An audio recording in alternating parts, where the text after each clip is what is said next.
have no idea where this will lead us. I have a definite feeling it will be a place both wonderful and strange.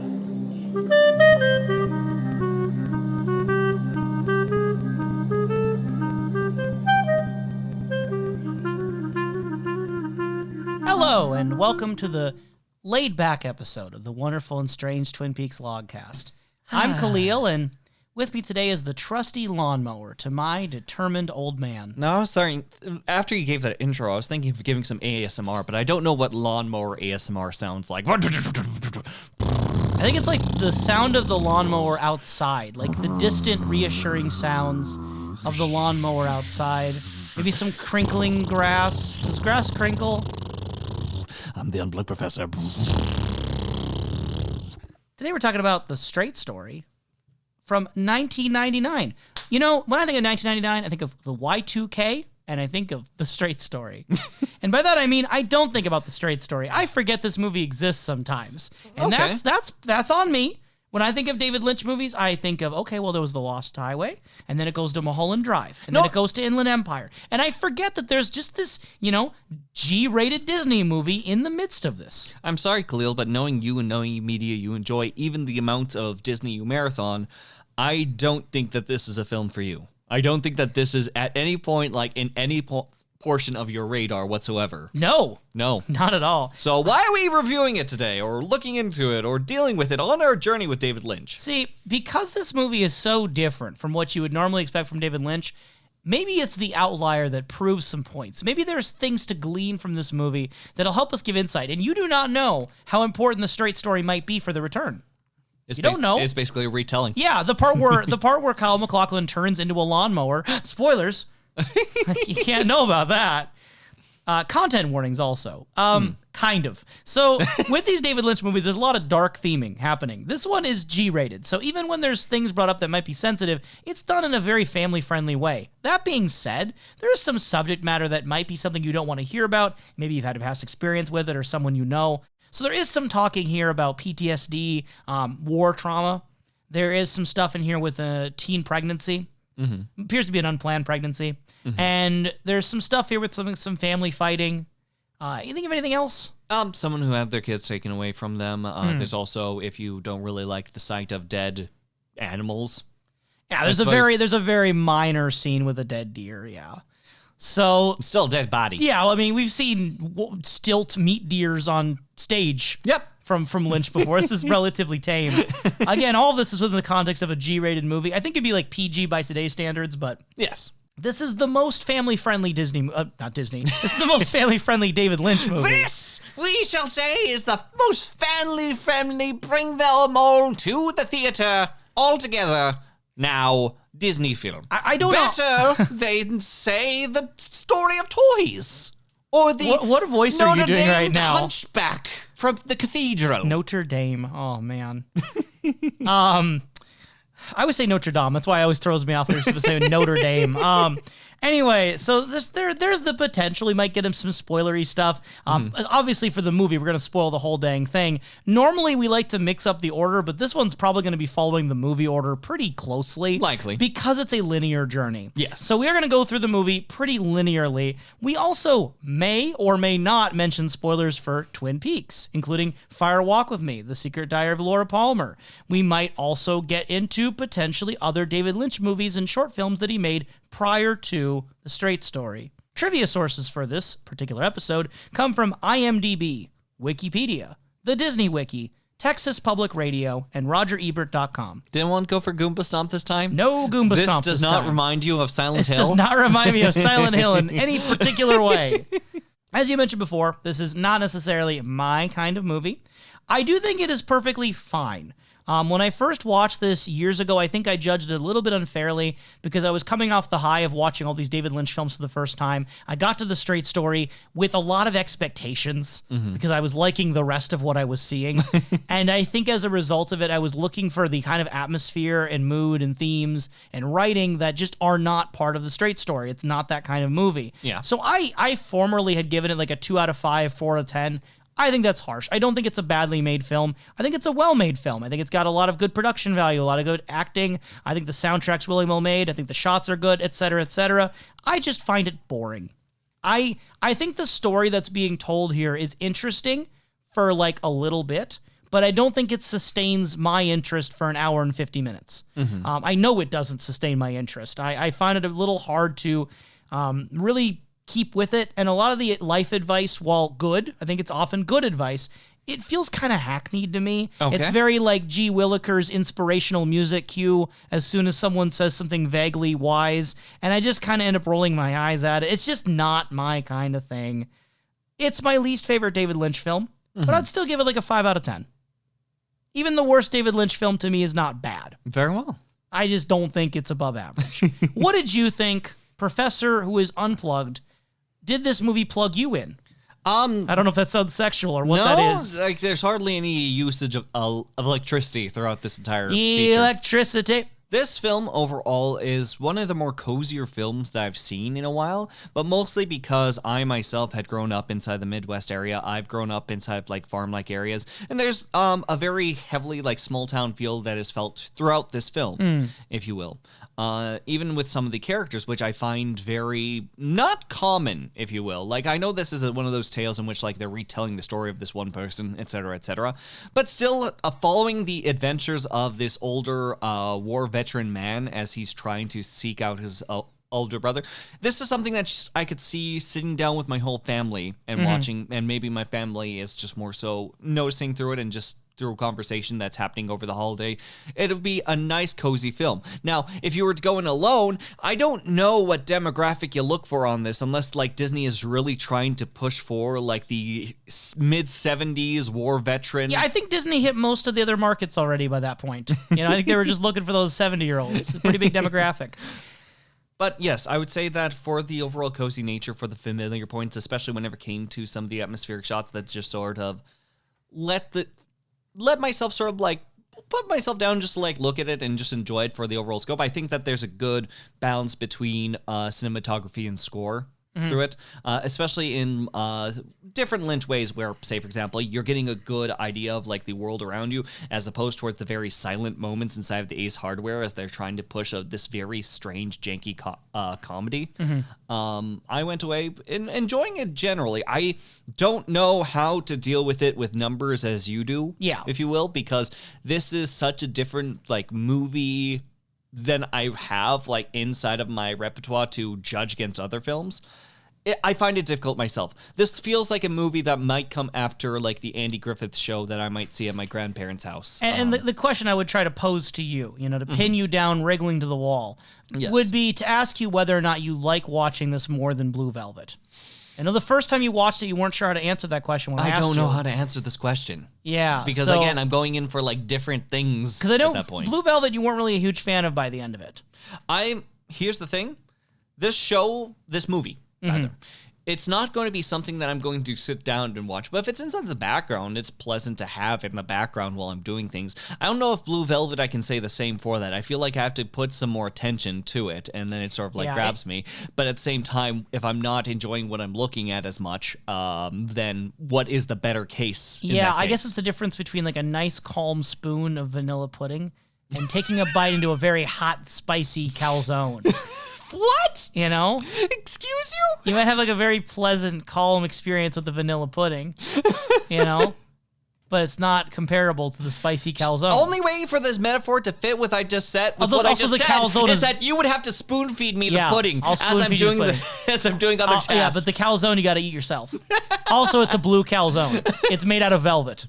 Blue calzone. And there's bugs inside the calzone. Why? Because there's bugs under the grass. It's a metaphor.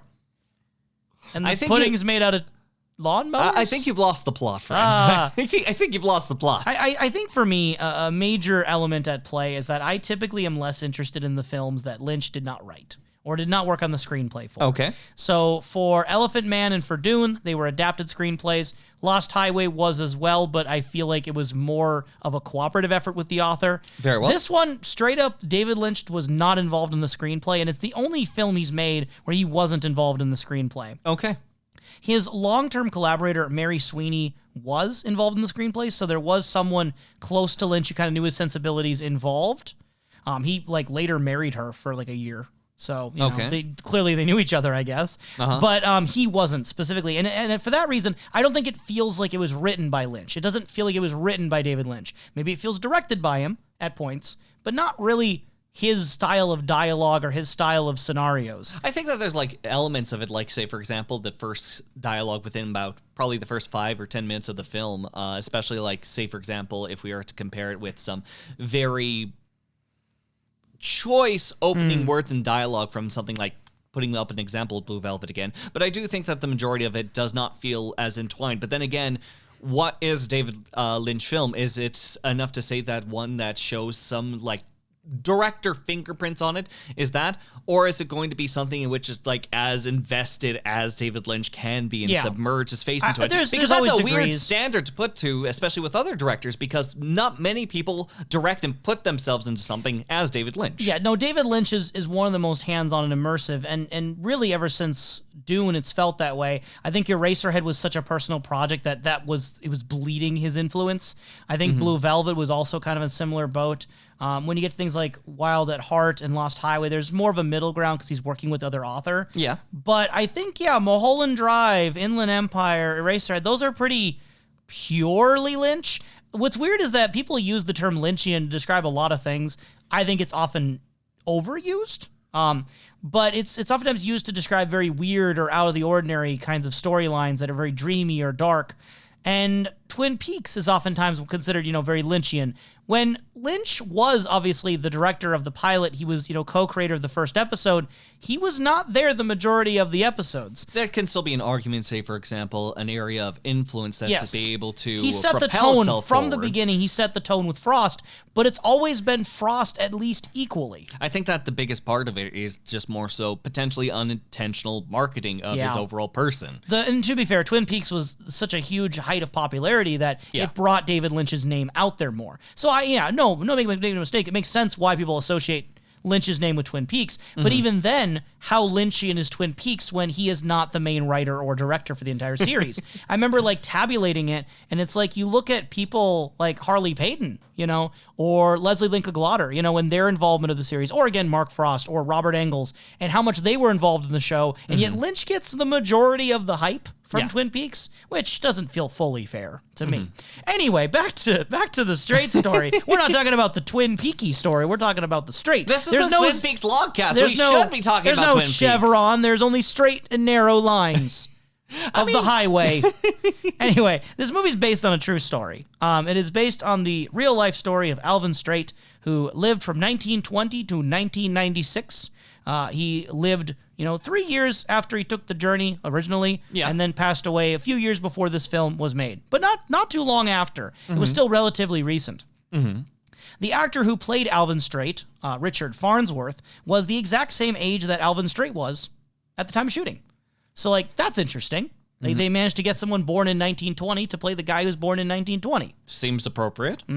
Also kind of interesting, in the film, the brother is named as Lyle, but in reality, his name is Henry. It appears that the actual brother's name was Henry, and from what I was reading from a few different sources, it sounds like that wasn't an error, but most likely it was Alvin's brother not wanting his real name used in the film. Just to kind of give a little more anonymity, sea anemone. To give a little bit more sea anemone. And otherwise, it seems like this is fairly faithful. I don't know if every instance happened this way. I don't know if he met the hitchhiker. I don't know. And I'm sure there are accounts that if one was to do the research, which I did not, one could find out. Kalil, this is important, especially when it's based on a true story. We were over this with Elephant Man. Have you learned nothing? See, I am also respecting David Lynch here. David Lynch said this is his most experimental movie. So out of respect for David Lynch, this is our most experimental podcast. No, it's not! It's called Don't Do Your Research. This is the status quo! Just see what happens when you don't do the research. Anyway, the movie seems pretty accurate. I don't hear or read a lot of concerns about accuracy with this film. Okay. No one's decrying any other injustices. It's just the brother's name was changed is the biggest obvious thing. Okay. When asked why he wanted to direct a movie like this, seeing it was so different from the rest of his projects, David Lynch said that when he read the screenplay for the first time, he felt such a strong emotion that he decided he wanted to be the one responsible to bring that emotion to the screen. Do you also, when you're experiencing the story, admittedly filtered through this film, do you feel a strong emotion about this story of the straight story? Does it move you? Or are you cold-hearted like a Tin Man? It makes me obviously concerned for just more so someone's well-being, seeing as that's a long path to take, and I don't know how well you will be, if you will, just driving on the roads. I don't know the legalities of what he was doing in the biggest The 90s were the Wild West, man. Like driving onto the road, okay, fine. Like if he's using the back roads, because I think that's still around the 90s, there would probably like be some form of speed minimums that he would have to go. But that's more so interstate. This seems to be more so back roads heading up north. I'm just more concerned of like staying on other people's lands and just camping there, like with your stuff, you know? Yeah. Like the straight story could have ended very differently multiple times if those laws were in play. If this was any other David Lynch film, it could have also ended differently as well. This isn't just a film now, is it? Yes, it's truth. Yes, 6 so weeks did of this truth stir your emotions? Stirred them maybe not in the awe, this is sweet, but more so in the Yeah. neat. Instead, but again, I think that it's interesting law violations. I think that it's a comfortable film. Yeah, it's vanilla pudding. You just don't really, you don't realize the amount of time that goes through on this film, the way that it's paced and the way that it sort of like deals with it. What feels like a few days, only in dialogue do you figure, yep, I've been out here for 4 weeks. It's like, what? Yeah.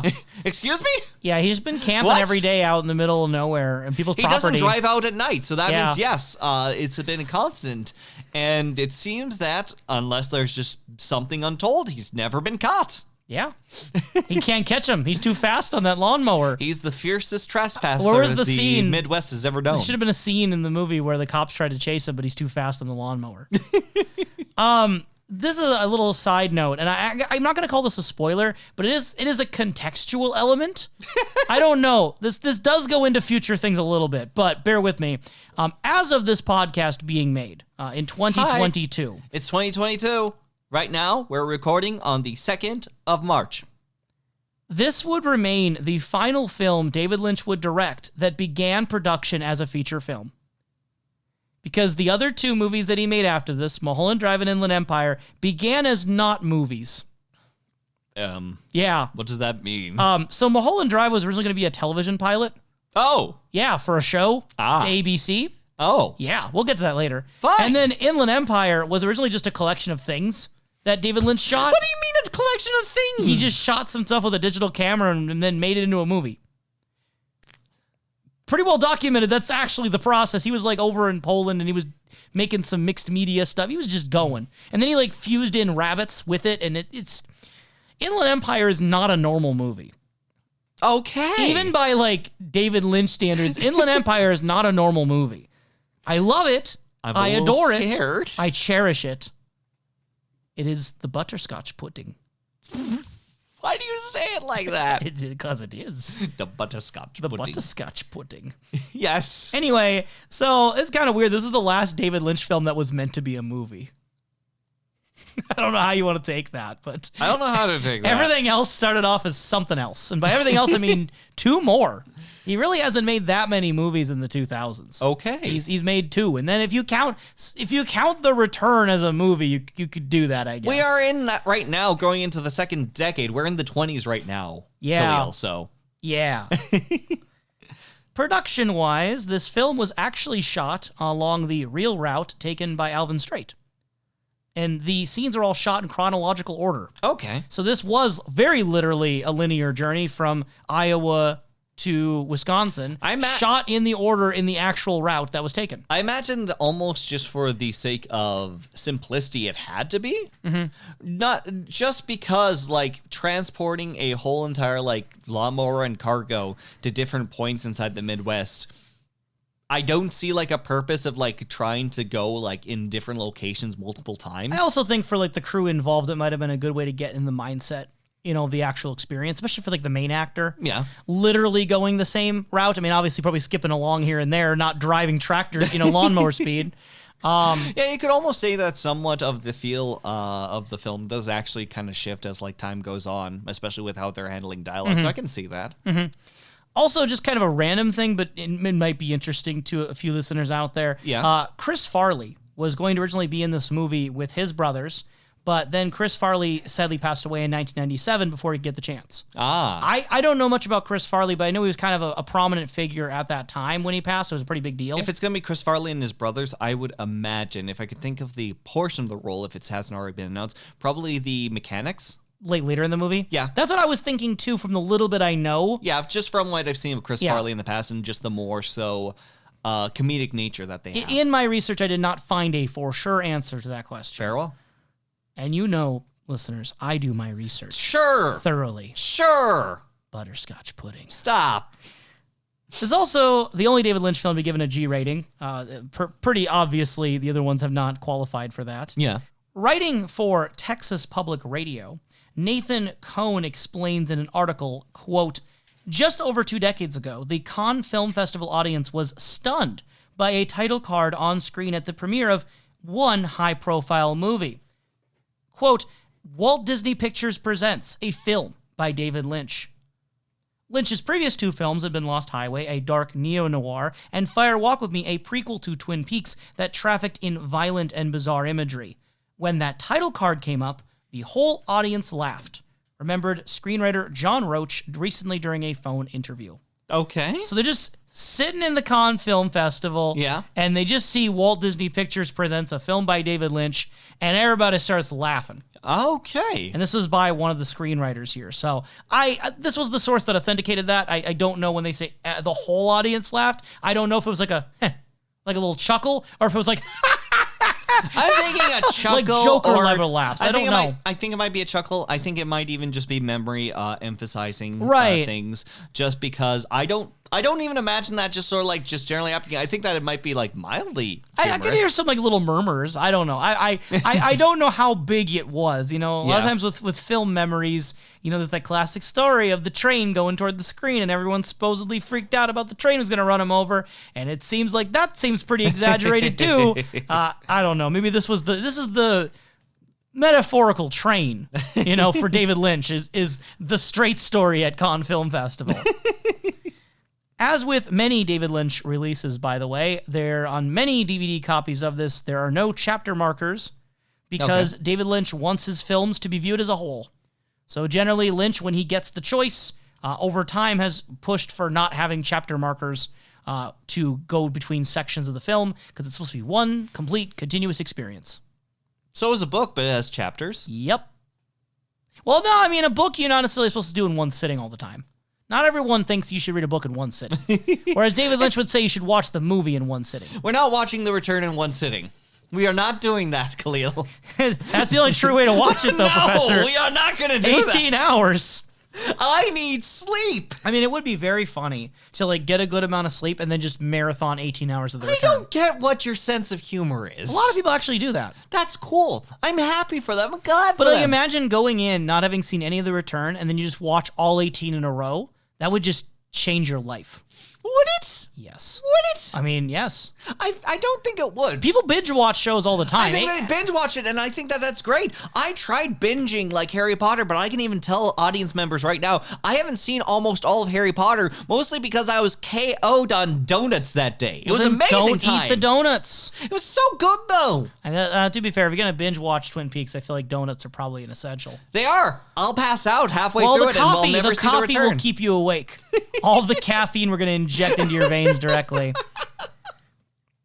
So, this is a weird movie case where we can't really divide our sections into characters analysis because there's really one main character. Yeah. We do get more anecdotes about like the daughter or like people he runs into during his travels. But this movie is almost entirely about Alvin Straight, as played by Richard Farnsworth. Yeah. Side note that a few other actors had been offered the lead role before it went to Farnsworth, and those 3 that are oftentimes cited are James Coburn, John Hurt, Jack Lemmon, and Gregory Peck. So John Hurt would have been the return of our Elephant Man actor there. Okay. So, yeah, and Gregory Peck, obviously very famous Yeah, I know him from the Kill a Mockingbird movie, but so yeah, Richard Farnsworth ended up getting the role. Originally, he was going to turn it down though because he didn't like the language used in Blue Velvet, and that's kind of what he knew Lynch from. And after several personal assurances by David Lynch and other writers that the film would contain no cursing, he finally did agree to do it. In more sad news, just kind of for context on the actor, although I hate to be the one to bring up the bad news all the time, Richard Farnsworth was terminally ill with bone cancer during the shooting of the film, which had caused the paralysis of his legs. So not only was the character of Alvin Straight having trouble with his movement, that was also the case of the real life Richard Farnsworth. And he actually took the role out of admiration for Alvin Straight and astonished his coworkers because he kept pushing through it with his tenacity to do the role and to do the role well. That might actually... So I did look quickly on towards something like the Wikipedia page, if you will. And one of the most notable things, to note later on in the film is that this overall vehicle does break down. Yep. And the main difference in it is that instead of suddenly working again as a farmer passes by, almost mythically, if you will, it's that farmer would help him push it up. And having such weak legs in the first place and degrading himself physically, I don't think would have just been possible. Right. So... And the tragic part of this is that this pain was so severe that the following year after the movie, after he worked on it, he did die by suicide. So at the age of 80. So it was his final role in film. And, again, it's hard with a movie like this that does go for this sort of wholesome, positive messaging. It is a dark shadow looming over it that this actor, he put all of this energy and emphasis into this last role out of kind of the love for the story and the love for what this person had done and kind of respect for it that he wanted to put it to screen. Yeah. But it took a lot out of someone who was already really struggling. And that is, again, very tragic to hear. It is. Anyway, yeah, it's hard to have a perfect segue from that. So that's really all I got for the context of this movie. There wasn't as much research necessarily for this one or as much background information as there have been a few other ones. This movie was not hotly contested or super controversial at the time. Even straight story, it's really hard to get that much other than overall accounts that we've heard thus far. Right. Mainly because Straight himself just didn't really even want too much attention himself. He would turn down things such as Tonight Show interviews and so on. So, pretty straightforward, if you will. You know what else is straightforward? Star Wars. No. No. Yeah. So the opening of the movie opens up on stars. But instead of there being yellow letters scrolling across the vertical, I had to think if vertical is the right word. Vertical is the right word. Is it? Because we're going up more so of a Z plane than we are X and Y. Anyway, it's blue font. Very calm blue font. I quite like the font. Yes, amongst these overall stars twinkling inside the sky. It's very atmospheric, if you will, as a sound is playing in the background. Beautiful piano and strings music. Very ethereal. Very, dare I say, Badalamentian. Yeah, you dare say it. It sounds a lot like something, doesn't it? I think it sets the tone really nicely. I think, again, this is a very good soundtrack from Badalamenti. Doesn't sound like anything specific from Badalamenti at all. Kind of remind me of the sound of wind through trees. When the trees blow from the wind and you hear the sound of a girl. Her name is Laura Palmer. Yep, nope. It feels like it's sort of like the overall atmospheric rise and fall that we do hear from Laura's theme, if you will. But still, I think that the more that I hear things like this, it's less of just retreading old ground and just more so this is just the sound I would probably gain from Badalamenti. This is just more so a Badalamenti trademark sound. If you go to an ice cream shop, you go to your local, insert ice cream shop name here. And you order, 2 scoops of some ice cream, If you get one day, you get the cookies and cream. The next day, you get the butter pecan. The next day, you get, the birthday cake. You keep going on. You get the sausage. You get all the flavors that you expect from an ice cream shop. And after a while, you're going to know what the ice cream tastes like. What's different, though? The toppings, the flavor enhancement, the conditions, okay? You're eating a turtle cheesecake ice cream on Halloween. That's going to hit different than if you're eating a red velvet cake on Valentine's Day. This is much more just me speaking to you personally more than anyone else, and anyone else who is interested while I talk about it. Fantastic. But there's something called Goldbelly, yes, if you will, and it has all sorts of delicious foods. And there is something called a pie cake in, done in by the Pie Cake in a bake shop, if you will. Mm-hmm. And for about $99, you too can have a pie cake in which is like, it's like pies and cakes molded into one. They're doing a St. Patrick's special. That's great for everyone involved. And it's got itself, like, you got yourself your whiskey pecan pie, okay? Mm-hmm. You got yourself some Bailey's cheesecake, and then you got your Guinness green velvet. Guinness Green No, velvet. Guinness. The velvet. Literally, this is for St. Patrick's Day. It's got to be Guinness. All layered together with salted caramel frosting. Yeah, so here's the thing. If it's $100 and you want to buy, Professor, I will try it. I'm out of a job, so Well, probably won't, but that no. frosting tastes delicious. But still, there's all sorts of your flavors. Who needs that when you can just mold them all together in a delicious little pile, if you will? And that pile being Badalamenti. He's a delicious pile, is what I'm saying. The bottomless in the best way. Badalamenti pile of musical I enjoy treats. his music, to say the least. With this mild cake tangent aside. Do you enjoy the mild field tangent we then go through as we cut over the largely empty fields and largely empty small town life that sets the stage for the straight story? Very much so. I think there's multiple instances that this happens, and I think each time, again, it's calm. It's nice. If this was Wild at Heart, they would have been sex scenes. But this movie transitions with fields. They didn't allow it for the Disney film, so instead that they had to the replace things that sex went with on fields. in that tractor. That I keep saying tractor, lawnmower. It's the a things that would lawnmower. happen on that lawnmower. It's more extreme when it's a lawnmower. The tractor would probably make things a little easier. Yeah, So, I don't know why my brain thinks tractor. It's I do probably not because know. John Deere. John Deere is probably towards the line of like lawnmowers, but also tractors. Probably. Speaking of lawns, chairs, lawn chairs. Lawn chairs. We open up on, I don't know what the character's name is, but the lady on the lawn chair eating what looked like Hostess snowballs. Do you remember her name? Nope. Cool. She's in 2, maybe 3 scenes. Yes, and she's chilling on the chair, and then she hears a crash and a fall, and later we find Alvin on the floor. She doesn't hear it. No, she doesn't hear it. left. We hear it. She leaves off for Yeah. a moment and then comes back in order to put more of that little like glimmering metal in front of her face while she is enjoying some sweets onto the Yeah, side. tanning out there on the lawn. Out there. She says goodbye to Rose, who walks away, but she does not hear because she's away at the time of the sound of the crash. It's around then we have the overall bar friends, if you will, of Alvin, which Alvin has stated he has not drank in so long, but he goes in for the atmosphere. The friends called the Chipmunks. This is where Alvin and the Chipmunks. We have like one of them just sort of step out, and the way that the dialogue is paced, it feels like that little almost like awkward so much thing that you see inside of like a Lynch work, I would say. Yeah, it's whether or not you should be concerned or laughing. It's kind of in that awkward area until we get Rose coming in. Rose being Alvin's daughter, played by Sissy Spacek. I believe that's how you say the name. I know I've seen her name credited before. I haven't gone through her filmography very much, but she is a rather notable award-winning actor. She comes in as Rose, and immediately she's like super emotional. Oh, before that, like we have to get the guy from the bar over to the house. Okay. Yes. The first 2 people who see it are the neighbor who's brought in after the crotchety old friend is just like, I didn't bash for your business, and he just basically breaks into the house in order to see Alvin is on the floor. That's what friends are for. Broken. Yes. There's 2 different reactions, like, yeah, what the hell are you doing, Alvin? And it's like, oh, we gotta help Alvin. Let's call 911. Don't do that. And it's like, oh, you better,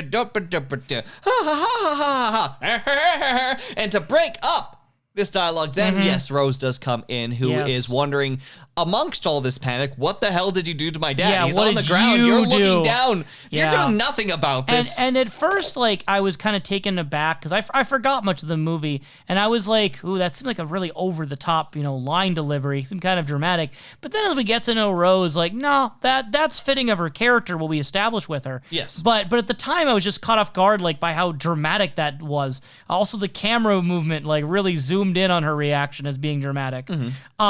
But this gets undercut, like you said, by some of the silly elements of it, where at one point that lady who was, tanning out there, asks, what's the number for 911 as they're trying to figure out what to do with Alvin. We've done that inside of, like, what was it? I think it was, like, the Santa Claus? I don't remember the Santa Claus. This is not an uncommon joke for around the time. Well, maybe this one did it first.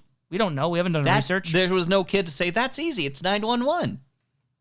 Yeah, there was no kid. That's one thing this movie has as a positive. There are no children. There's one. Is there? Like the hitchhiker seems to be like a young woman who's like away from family. I'm there's no like child, pre-adolescent child. Okay. Oh, yeah, there is. What? Later on inside the film, speaking of Rose, we have her overall sitting down because one thing that we do discover about the character is that she unfortunately lost her children. So as she's like taking time for herself that doesn't involve her father, she watches as this kid just picks up a ball from overall across the street. It's not even a named character. It's just a kid. It's a kid in the film. Yeah, but the kid knew to stay outside the house where the kid belonged. Not in my movie. Not in my G-rated Disney family film does kids belong.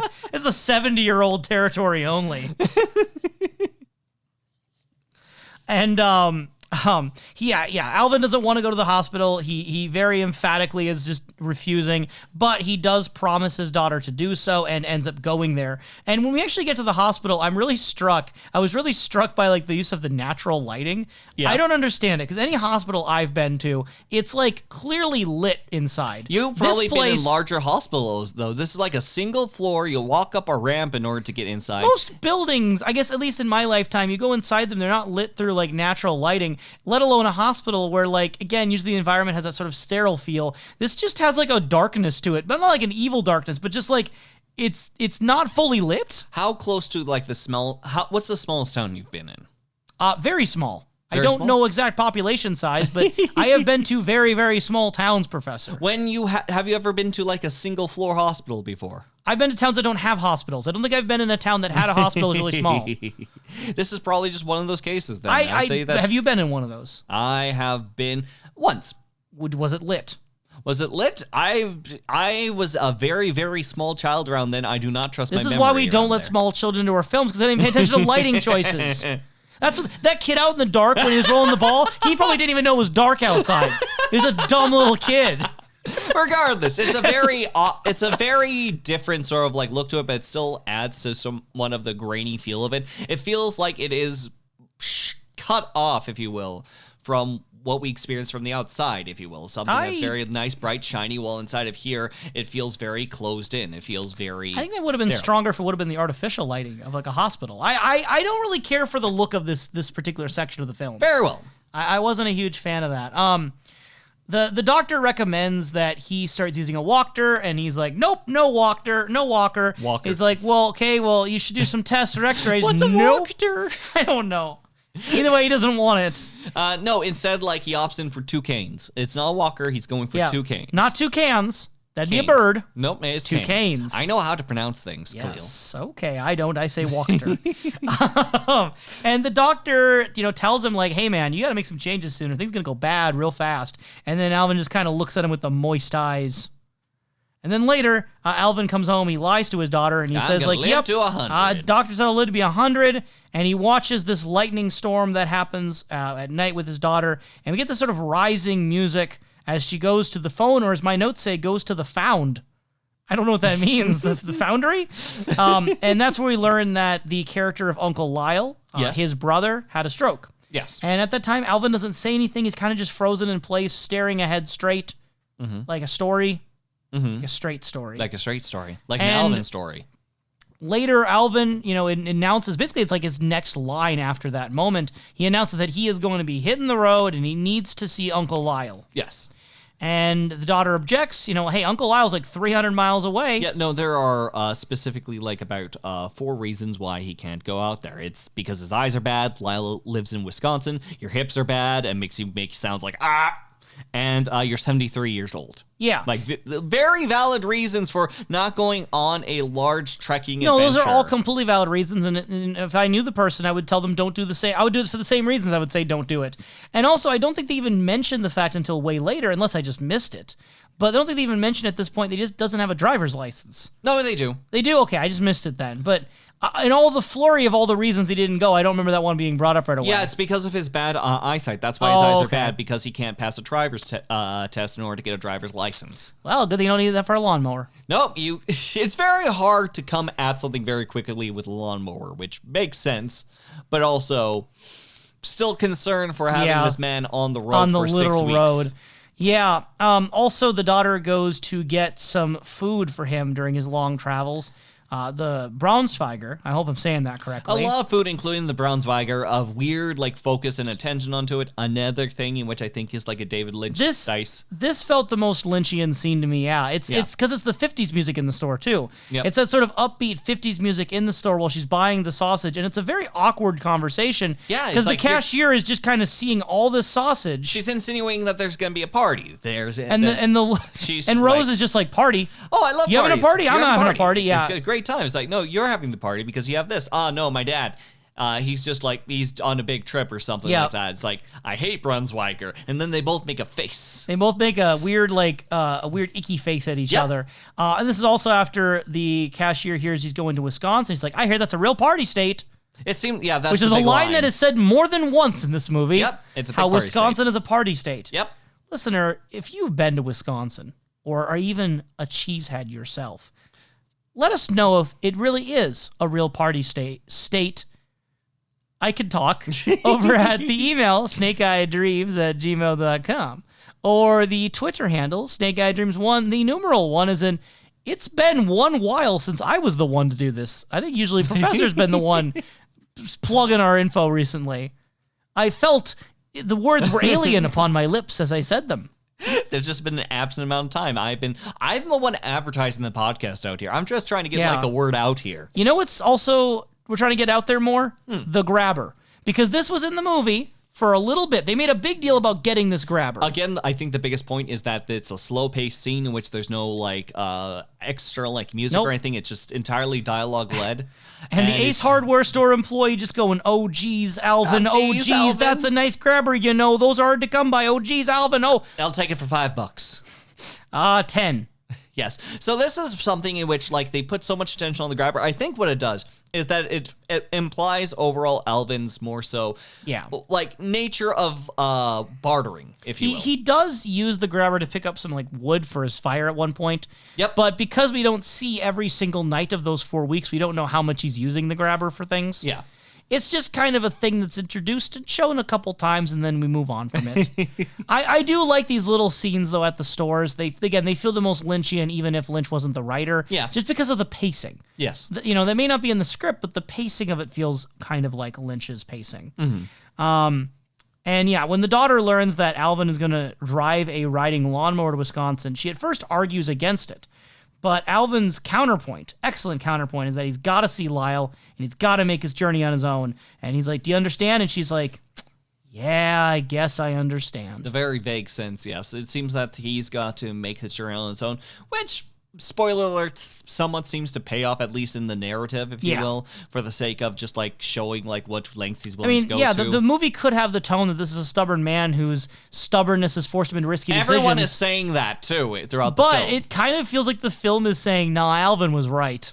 At least the way it feels to me is Alvin was the hero and the other people were doubting him, but he was right the whole time. But I'm kind of with you, Professor, where I'm like, if this was, it was real life, but if it was my real life and this was someone I knew, I would also be warning them, don't do this. Yep, Snake Eye Dreams does not want to comply on the elements that more so associate themselves with the elements that are seemingly being approved in this film, if you will. Yeah, it just seems like a really not smart series of decisions. There's multiple events that happen included that could get him still to where he needs to go more safely. Yeah. But it seems that this is him trying to prove himself to Lyle, if you will. Right.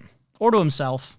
It seems a little bit of column A, a little bit of column B, if anything, because it's almost as if the journey itself is to try to repair old wounds that won't be as simple as just, I'm here. It's also his stubbornness coming in as well. Very much so. Where he just won't relent once he has an idea in his head. Smart men talking to a stubborn man. Speaking of recurring motifs and ideas within the story, Alvin, before he leaves, does guide his daughter to look up at the stars. And we get one of the instances throughout the film of looking up at the sky. We got it at the beginning. We got it here with Rose. We're going to see it a couple more times. It seems like that, as far as I'm concerned, looking up at the stars is a big thing to do amongst, those who have the ability to do so, not, caught with the saturation of natural electronic light. It's a very beautiful thing to look upon. Speaking of beautiful things to look upon, about 30 minutes into the film, Alvin leaves the town, and the journey has commenced. Yep, and he won't make it past the grotto, they say, as his friends kind of like yell towards his direction. And what do you know? He doesn't make it past the grotto. He does not. This was foreshadowing. Nope. His engine sputters out, and he ends up on the side of the road. He waves down a bus, boards over the grotto, and he returns to town a failure. It's a fun little moment in which, like, as soon as he returns, the very next scene that we see him with is that he just goes up to the lawnmower, takes his gun, and just shoots it down. Yes. It just sent into very an inferno. just ominously shows up with a gun and walks past his family and then shoots the thing. It was the lawnmower's fault more than anything. Yes. The lawnmower had to be taken It's a down. fairly healthy way to take out your anger, I suppose. Then he goes over to Big Ed Hurley himself, Everett McGill, playing the character of Tom, the salesperson for the mower, and you recognized him. Yep. What about Everett McGill or Big Ed? What did you recognize when you saw this person? Everything's basically the same. Okay, it's just like Everything his is style of basically the dress, same. his style of dress, cadence. his face shape, his hair, maybe a little bit more peppering in it, but basically it seems to be the same individual. He's playing a very similar role to what he's been in before. So it's pretty quick to figure it out. Very easy. Okay, all right. Stop putting me under this magnifying glass, Kalil. I mean, I have to. I literally, you I don't. very much have to. And he hooks up Alvin with the new lawnmower, a 66 John Deere. By new, I mean not new, like 30 years old, but new enough. New enough. $325. And Tom was the previous owner, so you know it was in good hands. Yes. As he also, says that he would talk him down, but he already knows that he's not going to win. And it's like, Alvin. when he watches him leave, you could tell there's this tone of he's not sure what the old man's got planned up, but he also kind of smiles at it, you know? Mm-hmm. So it's like, again, the film is just kind of telling us oh man, that crazy old guy, isn't he good? Isn't this a good thing he's doing? Isn't this a little bit quirky? Isn't it? He's not like most other girls. Speaking of other girls, new mower in tow, Alvin sets off for the open road, only to encounter on the road a hitchhiker. No. Dun, dun, dun! Yep. First boss of the game. And he passes. And he passes. He waves at her, and she just kind of stares at... I mean, to be fair, from her perspective, it is kind of weird to see. Kind of stares at him. And later that same night, she catches up to him where he's got the fire going, says she could not find a ride. And he, as any gentleman would do, invites her to have some wieners. Do you want to rephrase that? To eat the dogs. Consume the tubes of meat. He invites her for a meal. They're wieners. They are wieners. That's what he literally says. He uses the word wiener. I know that they uses it inside of it, but for the Yes, listeners they who are uses it. They for uses the it. darker elements we've been through for a lot of the podcast, and for those who have not seen the film, it's just a humble little thing in which he's inviting her for a meal, if you will. They're called wieners. Those balonies have a first name. It's Oscar. Maybe not. I don't know if they're brand name. And so They're partaking Brushweiner, on this Wiener, whatever their name is. Partaking on this meal with a bit of sass shared between the two of them. It's just a little bit of a quiet moment as they just settle for themselves for the night. As a little bit of dialogue begins to be picking up in which they're starting to share each other's experiences. That's kind of the pattern that happens the whole movie for a lot of these encounters is Alvin doles out some sort of generic advice about family, and then the person asks enough questions that we get more exposition about Alvin's backstory. And as someone who's not completely sold on the movie, it just kind of feels a little artificial as a storytelling mechanism, where it just keeps happening. This is kind of the first major instance of it, where she asks enough questions to find out, about his wife. His wife delivered 14 babies and 7 made it, and then his wife died in 1981. We get all the background information, and then he gives this advice about the bundles of sticks wrapped together that we've heard that advice probably before. For those who may not have, would you care to enlighten us a little bit more, Kalil? No. Oh, well, then I will. I won't. It's where he would have he would take care of some kids, and for those overall kids, because he's had a lot of kids. He's had 7 kids. He would tell them to break some sticks. Everyone could easily break a single stick. Yeah. But when it comes to taking all the sticks into a bundle, putting them all together, and trying to break them, none of them could, because that's overall force itself, those individual pieces put together. That's family. It's the idea of unbreakable bonds and so on. And I hate it. I see where it's coming from. I do get it. I find it uncompelling as an argument. Although I do understand its roots, but given he doesn't really know her life circumstances, doesn't really know where she's been, it does feel a bit, I don't know what a word I'd use, but he kind of just assumes automatically that she should go back home. And obviously running away is probably not the healthiest opportunity. But when she says her family will hate her for this, what if she's right? What if her family's like straight up going to hate her? I don't think that means she should stick with them just because family makes you stronger. I'm always against that. Like, I don't want unhealthy family relationships. Yeah. So when he kind of acts like he knows that she should go back to her family, I don't know that. Should she run away? No, she doesn't have a plan. She doesn't have an outcome. This is very risky behavior for her to be out alone like this. Anyone, for him to be out alone like this. He's not anyone to talk.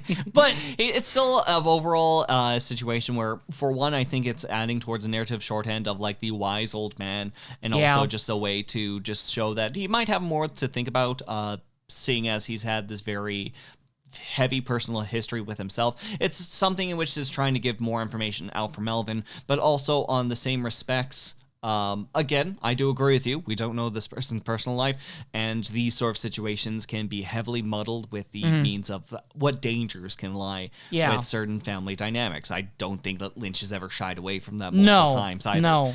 But when it comes down to it, this is also a young woman who has a pregnancy various months along that is currently all alone in the middle of the Midwest with no resources around her. And as he states that instead of being out in the open like this and potentially dead because there might not always be old mans with wieners. Yep. Damn it. You're the one who said it this time. I realized it afterwards. There's not many there's not many people in general who will be able to support and aid her that perhaps a bed at home will be more advantageous than the situation that she's putting herself in. And again, to be clear, no, she's obviously not in a good spot right now. Yes. It's just the kind of assumption that she should go back to her family and that they'll understand. That's where I kind of feel like it's a lot to assume that for someone you don't know.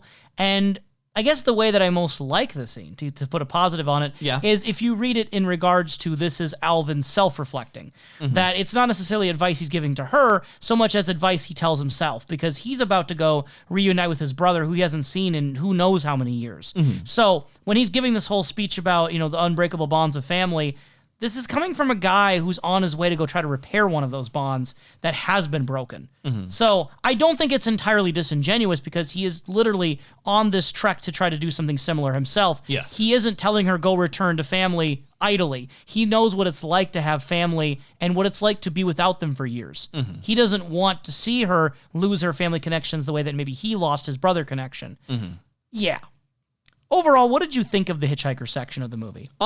Very simple, very quick, and as you had mentioned before, it seemed very heavy on its overall message, whilst I still had a little bit of like that eking sense of like, I can't help but separate the ideas of the unknown being very important to any context, especially when it comes to in this film, it's very clearly implied that because she's there at the night, and then when he wakes up in the morning, she's gone, and instead there's the bundle of sticks. So very clearly implying that, yes, she went home to her family, she thought it over, she agreed with him, and it's implied to be a happy ending for her narrative, her character. Good stuff there, I guess, for that. We also do get through this conversation more information about Rose, where the film doesn't necessarily give a label for exactly if Rose has a certain condition. With her speech and with her thinking. No, as far as what matters is more so Alvin's perspective on it. And that she's someone who has overall mind like a steel trap. She's great at overall retaining information. She's very great at that. Yes. The biggest issue is that people oftentimes don't see that because of the condition. And I think very realistically, it makes sense then also, because again, it's all based on a true story, so I'm assuming this part is true as well, is that Rose did lose custody of her children because one of them was badly burned in a fire while someone else was taking care of her kids. And even though it was someone else at the time, it did get, they were kind of looking at whether she was fit to have custody. And there was kind of some prejudice potentially about her conditions as well. The way he words it as being how she is. which I think the movie is good and right in not getting too bogged down into terminology and sort of, defining whatever condition this might be for her. This terminology, if there even is a specific thing. Yeah, the terminology isn't the point that matters. It's just more so of like what she's willing to do as far as her overall like care and her own personal abilities are. And as far as Albin's overall take on it, she's very competent. On one hand, it would have been kind of nice for the character to have been played by someone who maybe has a similar speech impediment and it's not an acting thing. That being said, that's not usually what happens in Hollywood. And I think that Spacek here, she does a great job with the character. Yes. I get 100% good intentions out of her portrayal. So I think it's one of those examples of, I think it's someone kind of coming into that position and putting on that character, but I think doing it with respect, doing it with care, and I think doing a good job with it as well. Excellent. What do you think that thing is? Randomly different topic. What do you think that thing is that like Alvin parked in when it was raining? It was like a weird look. Okay, it looked like a house or a barn, right? But then it like is like a parking space. You like goes into it and it's just like an empty, hollowed out parking space. There's places that I've seen as while driving onto like the like Midwest, if you will. I've never like had someone explain to me while we were ever by them or anything like that. But I've seen places. What is that called? I imagine that, but like I said, I've never had it explained or like reasoned with me on like what those were. But I think that overall the purpose is still the same, in which like if it's been hollowed out onto the inside and has a roof over it, is likely some place to keep something dry, such as important equipment that might be important for like tending to the like the fields. Declaration of Independence from National Treasure. No, like equipment. Yeah, the equipment of the Constitution. No, it's like farm equipment. The farm Constitution. Regardless, I don't know the purpose of it, but it still seems that he's able to keep himself out of the rain thanks to that, with more trespassing. So, fair enough. Fair enough. There's a group of cyclists that at one point raced past Alvin. I don't think really much is said about that. It just kind of happens. Bunch of cyclists just sort of like come through, just a little bit of happenstance, if you will, as he's just like going on his venture. He comes across all these people, and it turns out he just follows them as well. Maybe someone invites him from the trail that we just don't see in the scene, but regardless, he makes it to them, and everyone's applauding. Like, hey, man, like, hey, it's a cool guy. Yeah, it's a cool thing. And they start talking to him, and one it of them. It seems like a lot of them are young. Many of them seem to be somewhat college age. So they start talking about aging and getting old. And Alvin says that you shouldn't think about... Well, first he says, you don't think about getting old when you're young. And then he adds, you shouldn't. And it's like, I'm glad he added the you shouldn't, because I feel like, as someone who's in my 20s now, I feel like a lot of people who I know that are in my, same age bracket do think about getting old quite a lot. I mean, I've seen people that the moment they turn 20, they have midlife crisis of like, oh my God, what happened? Which some people could say, a controversial opinion from the professor here, is that when we're young, oftentimes the biggest thing is that like when you're 15, you're making a little like landmark for your whole entire life at that point, just because you've got to get yourself ready for the point of college and beyond.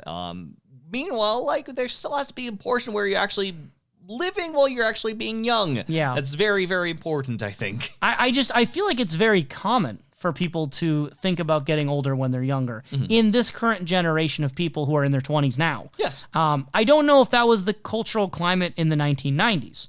I don't know how much that's changed. I would wager, if anything, it's probably more a thing now because of sort of the, I don't know if you call it a doomer generation, but the sort of pessimism and concern and worry that exists within the climate of, I think, a lot of young people today, for whether substantiated, unsubstantiated, whatever reasons you think they may be. The continuing overall economic gaps. I think there's anxieties. Yes. I think there's anxieties in young people that may not have been there as much in the 90s. Maybe. Yeah. I'm generalizing here. But then, he continues talking, and the cyclist is like, well, there's got to be something good about getting old. And that's where Alvin kind of says, well, basically at this point, he's seen all that life has to offer, and he knows about letting the small stuff blow away. He says the worst part about being old, though, is remembering when you were young. What do you think of that advice, Professor? Seeing as neither of us are 70s or 80s to comment on whether that is true or not, do you think that the worst part about getting old is remembering when you were young? I think that's a fair assessment to say, because the biggest thing that you'll have at that point is more so... Well, that's a generalization.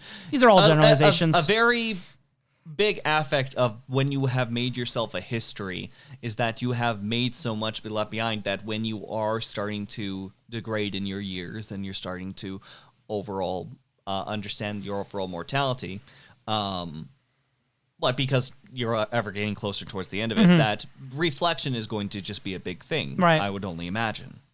So Yeah, I feel like it depends on whether you've lived with regrets or not. You know, I mean, that's the thing for Alvin saying this is that we don't know his full life story, but I kind of get from the way he says that there may have been things that he wished he would have done differently when he was younger. Yeah. We do get experiences later talking about his time with the war and sort of the alcoholism that happened afterward and losing some of his family, disconnecting from some of his family. So I almost wonder in Alvin's case when he, the hard part's remembering when you were young, maybe that's because he didn't live life fully that he may have wanted to, and there's that kind of maybe regret. I don't know exactly the tone to read that in for that particular part. And, and again, we say we're generalizing, but this movie also does like to dabble in generalizing. A lot of the advice here, I call it hackneyed, but a lot of the advice is very much like, I don't know, just vague pieces of wisdom, anecdotes, aphorisms. It's aiding in trying to overall make him come off more wise as the time goes on, and also aids towards like his overall faults as a character. It's doing that. It's trying to do that with an overall means nuance. I know that whenever it comes to a film, we can always talk about how that's going. But as far as you and I go, we can talk about whatever we want for however long as in the podcast. So I'd like to make it clear when like the generalizing begins and ends. I'm going to specifically say we're hitting a deer next in the movie. Along the road, one day, Alvin witnesses a car hit a deer. I wasn't really a huge fan of the way the camera portrayed this, although I do understand maybe why it did. But the camera focused only on him during this, and then like zoomed in dramatically during the crash that happened off screen. I get the practicality, and I don't want animals hurt either, so I'm glad it wasn't an actual deer. Not just the practicality, but also I like the sense of like confusion that also adds to it. Just because like when it happens, like what? Did he run into someone at 2 miles per hour? I think that the way it was confusing wasn't a good type of confusion. I think it was just poorly communicated. Okay. I thought it just wasn't very clear, rather than being ambiguous as a good thing.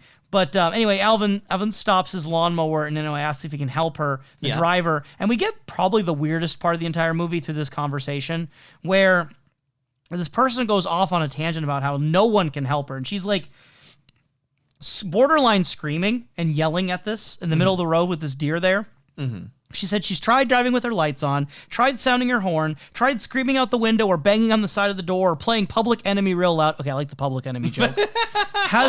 She's prayed to St. Francis of Assisi and St. Christopher too, but she keeps hitting deer. Every week she plows into at least one deer. She has hit 13 deer in 7 weeks. And she talks about how she has to go drive this road 40 miles back and forth to work every day. She has to take this road, and she's just crying about it, staring off the distance. Where do they come from? The deer. And she's weeping. And it's like, I get it, but I'm also just like, the reason I guess this reads as comedy, and I don't know the real instance of what this is based on, but that's an insane amount of deer to keep hitting. Yeah. Like I as someone, again, who's driven around deer areas and deer country for many miles back and forth on a daily basis, and I don't hit deer, and I haven't hit deer in those situations. I acknowledge that once in a while a deer collision can happen, maybe once a year. Yeah. If you're averaging like one a week or more, I don't know what you're doing. Then the follow-up question I have for you is like, what do you think that the scene just overall does? That's one of the questions it's literally the end of my notes here on this one. ... Why does this scene exist? Because most of the scenes in this movie are pretty like clear in what they're trying to communicate. Yeah. This one's really weird. He doesn't have any advice for her. He doesn't have any solutions for her problems. Mm-hmm. She just kind of freaks out about this. She goes and touches the deer and announces it's dead. I thought it'd be funny. What if the deer came back to life and like attacked at that moment? Uh-huh. But the deer, because you generally want to be careful with animals and wildlife when they're could be dead. Absolutely. Because you go touch it, it could spring back to life and like headbutt you. Yes. Like actually, not joking, that's a bad thing to do. But she just kind of casually touches it and she's like, he's dead. And I love deer. And then there's like this weird music cue that almost feels like comedy. She gets in her car, drives on, leaving the deer in the middle of the road, and then Alvin cooks it up for food. So I don't know exactly what to take from this. I mean, there's kind of this idea of unfortunate not really coincidence, but unfortunate repetitious like failure or problems, running into a roadblock, having to like encounter problems but having no way around them. I guess one person's problems, another person's supper. I don't know what the messaging of this really is. It feels like the most random scene in here. This feels like a deleted scene, to be honest, because it doesn't matter for anything hardly afterward either. For the biggest part that I would have to say, for the just general stress that this person is under, for the fact that she's got to drive so far and drive back, if you will, it's seems to be like one of those like hyperbole situations that we just sometimes see in film in general, but I still think that sometimes we also see in some of other Lynch's work where like someone is taken to an extreme on like how many times accidents have to go through, but there's enough of a sympathy angle from those who are experienced in their own personal life, potentially living in the Midwest, who are also watching this film, if you will. It's that weird point again with tragedy and also just the general humor of the extremity that we're just seeing in this small moment, if you will. It's being relatable while at the same time being wild. It's a memorable scene, but I don't think it adds much to the movie. You know, I think it's just kind of quirky and weird. It's not like most other girls. You know, the scene. Sure, Kalil. Sure, we'll go with that. You know what else is also unusual for girls? Me? When they rocket down the hill faster and faster and faster and start malfunctioning. So that might be a sign that you need to go and make sure that your girl is okay. Or if you're the girl, that you're okay if you're rocketing down the hill. Your engine might have problems. Let us not compare women to lawnmowers. Okay, fine. I think that's fair. If you are a man and you start sputtering and rocketing down the hill, you should also get your engine checked out. Is that better, Professor? I don't know. Anyway, if anyone wants to think that my comparison of a lawnmower not being like most other girls is in some way a serious claim in any single way, I'm sorry. I don't know what to do. I don't know what to do. I just keep hitting deer every single day, and I have to take this road. Continuing down the road, we see Alvin. Speaking of things burning down, there's a house. There's a house that's being burnt down. A few people are actually watching it as if it's a spectacle because it was an eyesore, etc., etc. Ha ha. Something horn sounds. What? And okay. He makes horn sounds like that little sad one, like salute to it as it like goes down. But yeah, yeah, that one. Yeah, Alvin rockets down the overall hill because it is way too steep and there's no brakes. I do like the way this part's shot. Like very like first person kind of rocketing down the road. I think it captures like the anxieties and like frantic nature and panic that he's experiencing at that moment. Yeah. So I think that was well shot and well communicated. No, I think that, again, we've seen similar shots like this inside the past, and I think that does well to do exactly what emotions should be going through.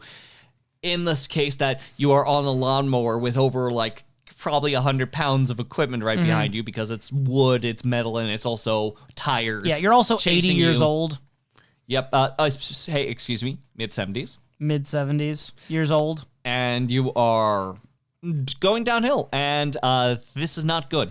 Many people who do approach him afterwards because his belt has been blown out, as well as a few other things with his lawnmower, is trying to say, this is not a good idea. You're going to go through many more hills like this.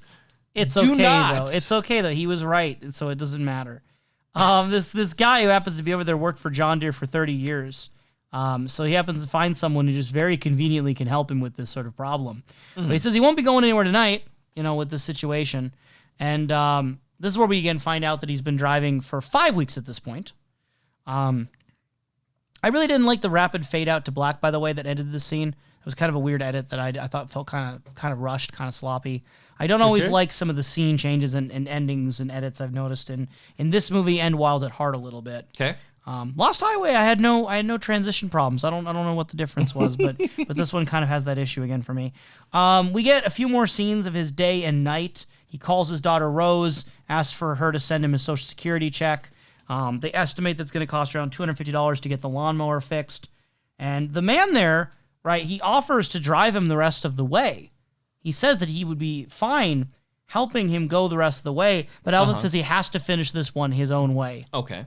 Which prompted me to think about this movie and be like, well, wait a second.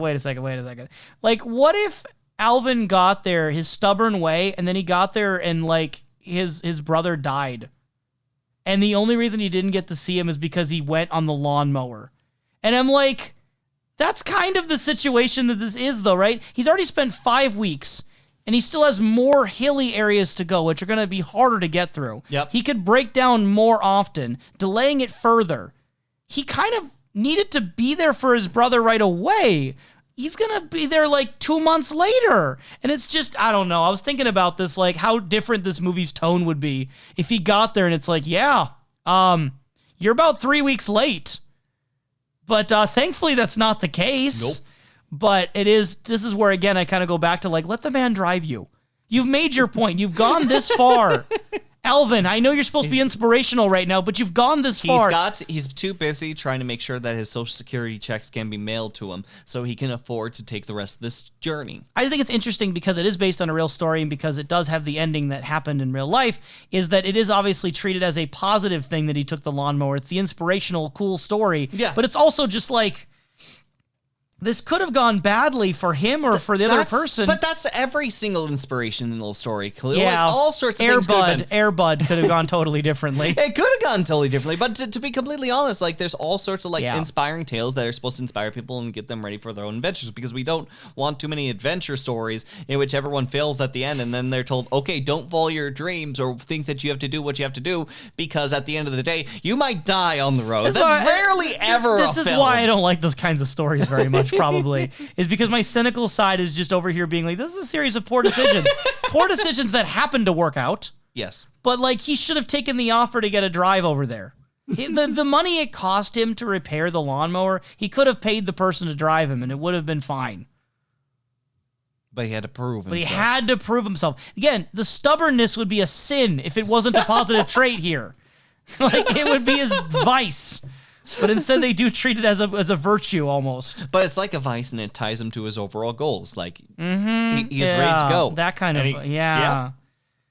Anyway, the best scene in the entire movie, like hands down, not even close, I won't even humor your disagreement, is the conversation that Alvin has at the bar with the other veteran. Best part of the movie. You won't humor me otherwise, so I'm just going to What do you think? This is where It's a very good scene. Is it your favorite scene? Do you like any scenes more?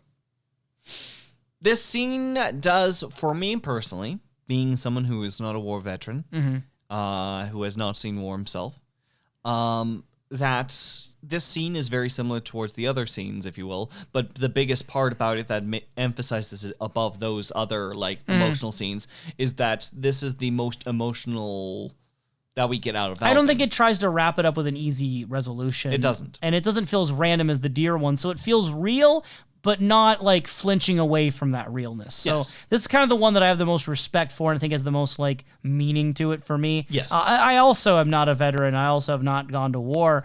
And I don't know how true this rings to those who have. But I personally think it's the best scene in the movie. And since you dodged my question, I'm going to assume that there are no scenes you enjoy more. I do enjoy other scenes more, but more so from my personal take. I've told you before, for me, I enjoy films on what fun qualities that they can bring to the table, because fun is the biggest emphasis I have. Even at the most flawed scene, my more favorite scenes tend to be, and my more favorite films tend to be. Professor, you imply that I don't like fun. No, you're implying that, like, unlike you, you probably have a more sort of like measured opinion on things based off of a more emotional pool, and I think that's valid. I think that I go for scenes such as The Grabber, and that would probably be my favorite. Is your favorite scene like in a movie like Titanic the most fun scene of the Titanic? You know, I haven't seen Titanic, but I wouldn't be surprised if that was the case. Like there's other emotions to feel. There's other emotions to feel, but I still have a favorite one. I'm sorry if I love that the peanut butter of the overall product, I still seek out like everything that has peanut butter in it. Okay, fun is peanut butter. What are other emotions in terms of the treats? Like what it's like a box of chocolates, or what is this? Because they say life is like a box of chocolates. Life is like a box of chocolates, sure, whatever. Whatever that means. What's your favorite scene in Forrest Gump? I don't recall Forrest Gump all that well. That's okay. That's a fair stance, actually. It's pretty middling. Fight me. The biggest thing I remember for Forrest Gump is that there's a shrimp company. There's a shrimp. That yep. I can see whenever I go to Mall of America, and the food's okay. Food's okay. Yeah. Just like the movie. Okay. solid okay. Anyway, so the scene happens. The guy's drinking at the bar, and Alvin gets milk, He talks about how he used to be hooked on drinking, and the pastor helped him see that his drinking was due to his war trauma. And after the other guy recounts a pretty horrible war story, Alvin remarks, quote, "That is one thing I can't shake loose. All my buddies' faces are still young. And the thing is, the more years I have, the more they've lost. And it's not always buddies' faces I see. Sometimes it's German faces. Near the end, we were shooting moon-faced boys."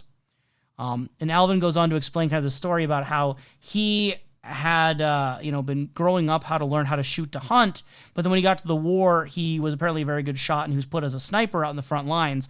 And there was a situation that happened where he ended up hearing and seeing some movement, more seeing because he was far away, but seeing movement and rustling in the trees and taking a shot, assuming that that was a Nazi because it was across the enemy lines. But it turns out that it had actually been one of his war buds, Kotz, who had been returning from the enemy lines as an ally, and this resulted in Alvin shooting him.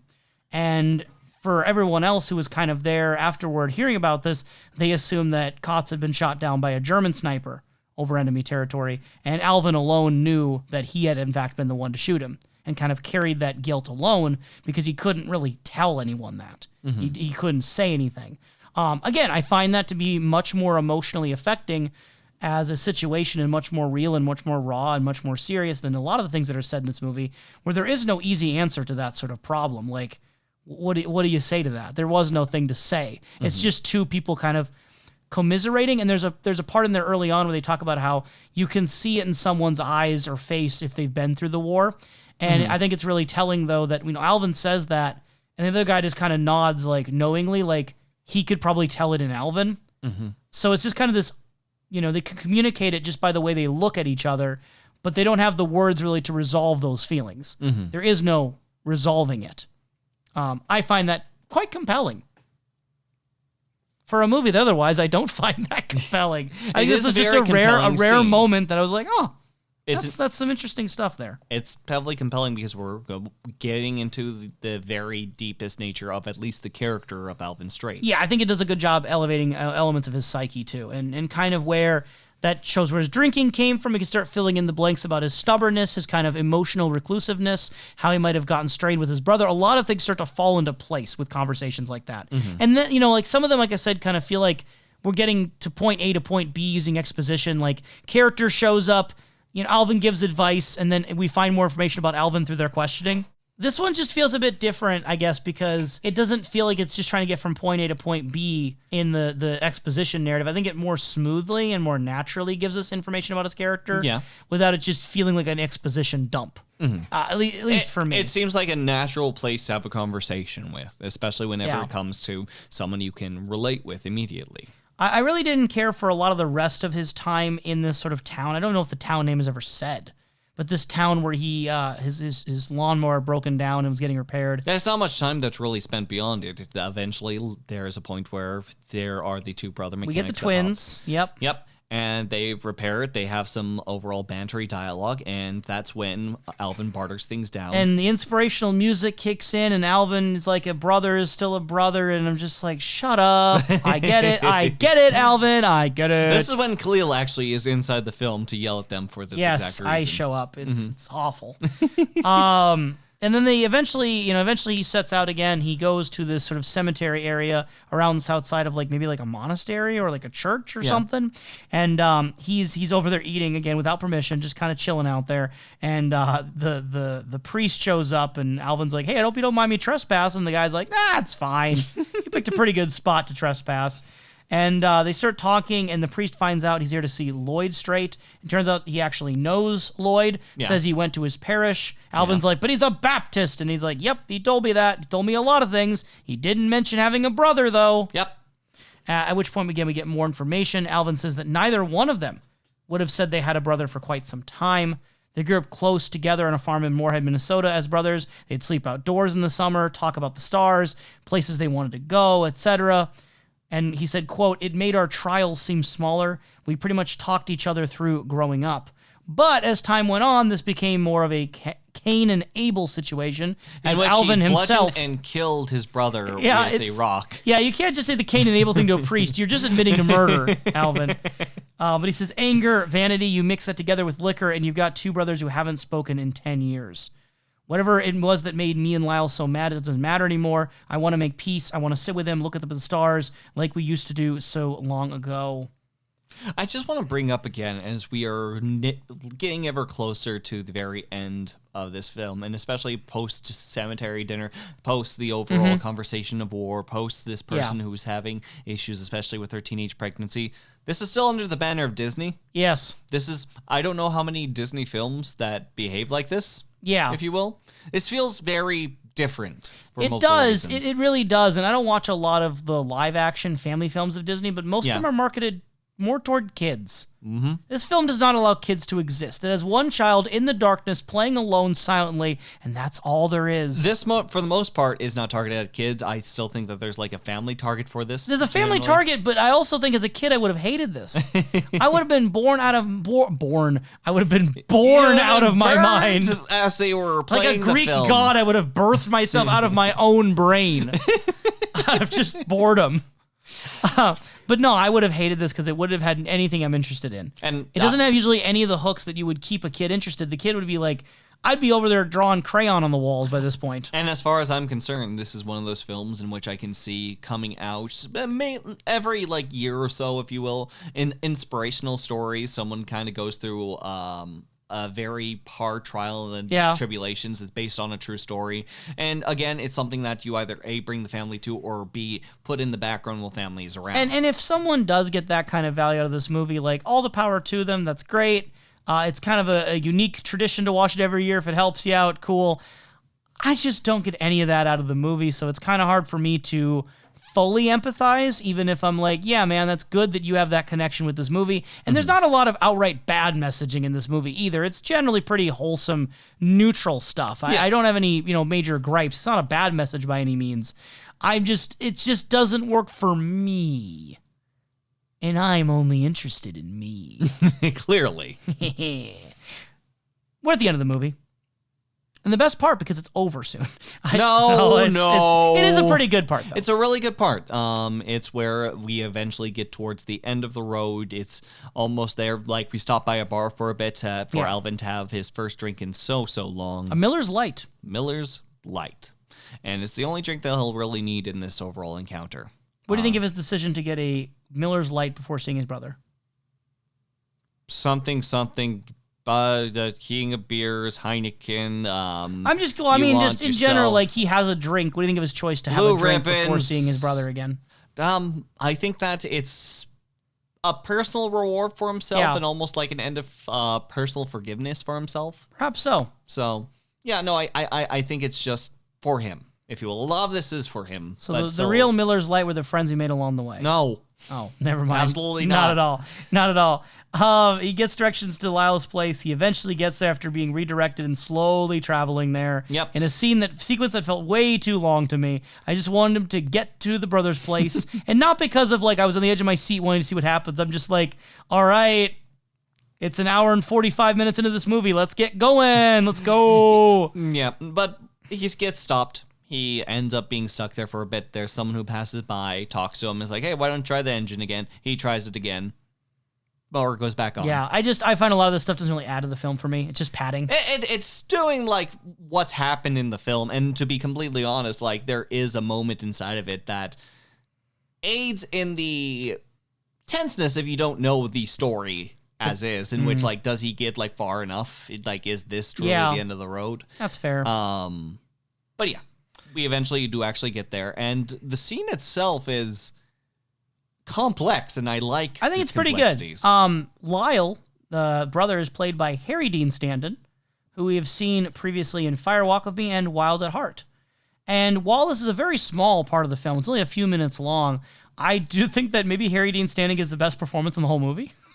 Like, not to say anything about what Alvin's doing, because obviously he's like the focus of the whole entire thing. Yeah. But I really quite buy into what Harry Dean Stanton's doing with his body language as the brother. To also note, like, this brother's living in a shack in the middle of nowhere, what seems to be potentially all alone. Yeah, pretty meager means by the judge of the house estate. His overall, he's actually holding the overall, like, walker, if you will, as opposed towards his brother who's holding two canes, something in which is emphasizing someone who might be submitting more to what's happening to him, as opposed towards someone who is still stubborn in like how he's being treated. And they just sort of look at each other for a while before he begins making the obvious questions, like yeah, you went all this way in a lawnmower just to see me, sort of questions. Yeah. And I again, I'm really sold on Stanton's performance reacting to this, because he doesn't really say a lot. He's just kind of like, he gets teary-eyed, kind of choked up, and I think the emotion feels real. Yeah. I really give a lot of credit to Stanton for this very small role that I think he elevates a lot. The conversation doesn't really continue from there. It's just that they just sort of like sit there, look up into the sky for a bit, and they're just like taking each other's company, which, by the way, another thing that I gleaned from just like not even, I would generously call this research if I was being absolutely Mother Teresa levels of generous to myself. I looked at a quick Wikipedia page. Yeah. And from what I understand is that eventually like his brother actually moves in with him. I would expect the ending to be something like that, in which like they're getting to know each other, they're super happy and all. But no, instead it just ends on them just being around each other. The journey has ended. No, it was a perfect ending. And it stops there. It was a perfect ending. I really like this. To just go quietly up to the stars and to trust the audience is going to get it. To trust the audience is paying enough attention to understand the importance of just looking up at the stars, that just because he wanted to meet his brother so badly doesn't mean he has a lot really even to say. It's not about the words. It's about just that spending that time together, the togetherness, and how much value he put on looking up at the stars with his brother when they were kids. Yes. And being able to re-experience that again. So I think that the ending shows a great deal of confidence and strength in the audience. And I think that from an artistic standpoint, I don't think you could end the movie better. And this is kind of, going back to overall thoughts here for a moment. I may not love this movie. I may find it quite boring. I may find certain elements kind of whatever. But I don't know how you'd make this movie much better if it's still going to be the same story. I kind of feel like the problem for me is the story's not enough to make it work for an hour and 50 minutes. But if you were to remake this movie, I don't know what you'd really change.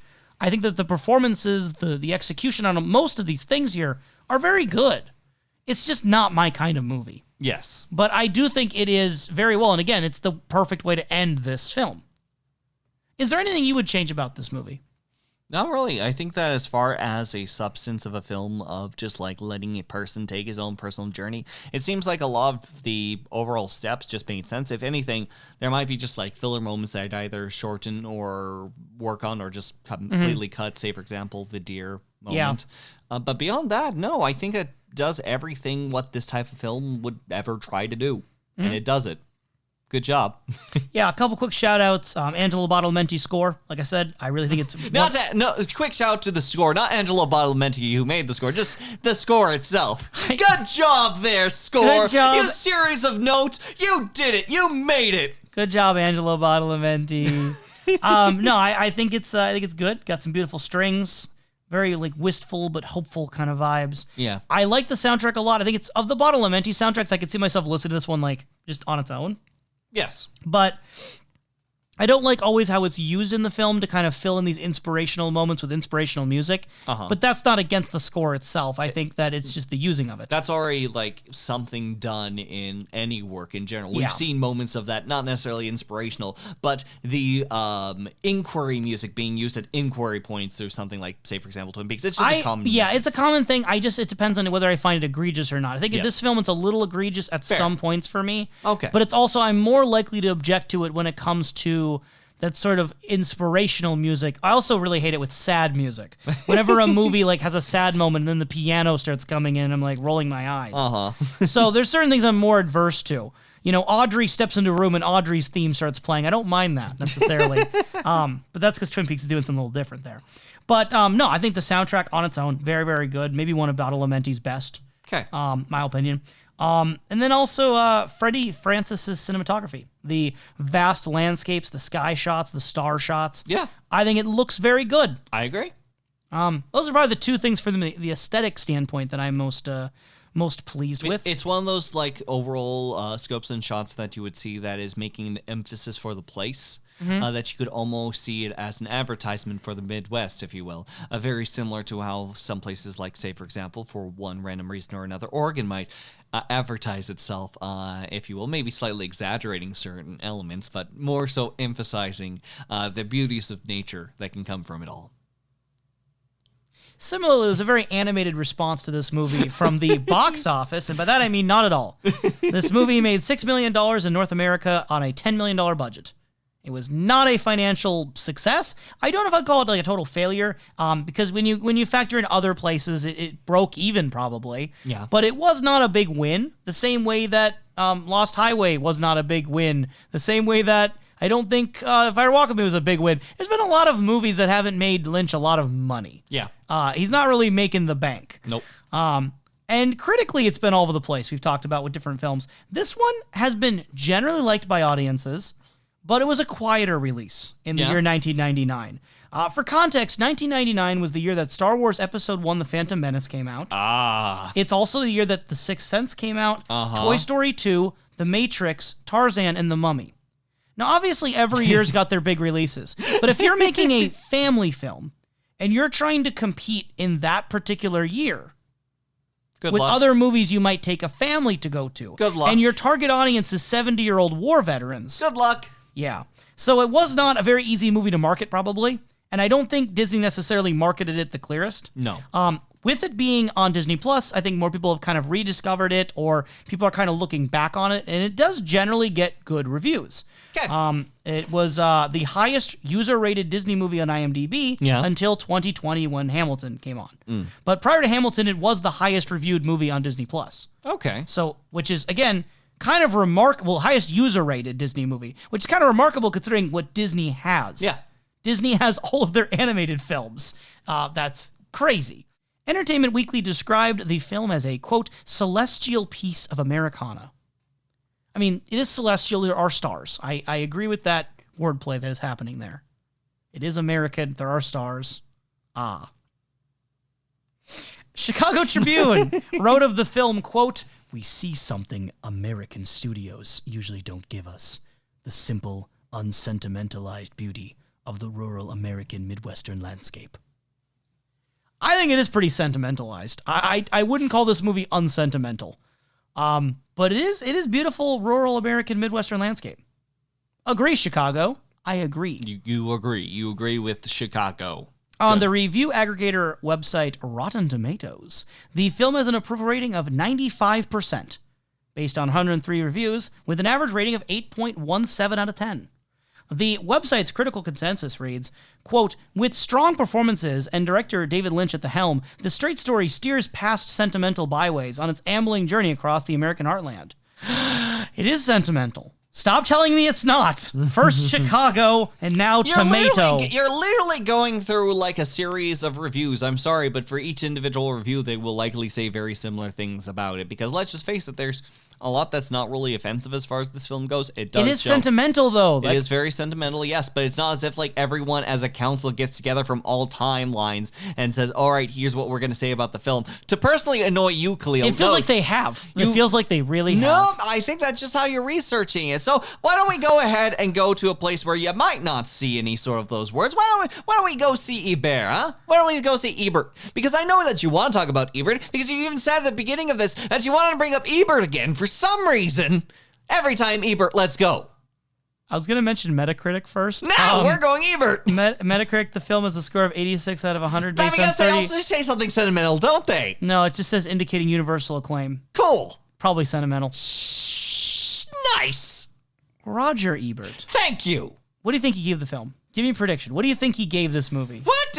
Do they give him up? Like, yes. Oh yeah, he's got like 4 stars. Well, yeah, out of stars, what does he give it? 1.5. 1.5? 1.5. 4 out of 4. Perfect rating. Excuse me. Loves this film. Excuse me. This was his first positive review he had ever given a David Lynch film. Why? 4 out of 4 stars. The way that you smile at me while you're He would have told this. you this is his favorite David Lynch movie at this point. Is there any words that you like to speak out loud, yes. or is it just like 4 stars? Yes. Is it finally enough for a palate for our dear Ebert? Quote, Because the film was directed by David Lynch, who usually deals in the bizarre, we kept waiting for the other shoe to drop, for Alvin's Odyssey to intersect with the Twilight Zone. But it never does. Even when he encounters a potential weirdo, like the distraught woman whose car has killed 14 deer in 1 week on the same stretch of highway, she's not a sideshow exhibit, and we think, yeah, you can hit a lot of deer on those country roads.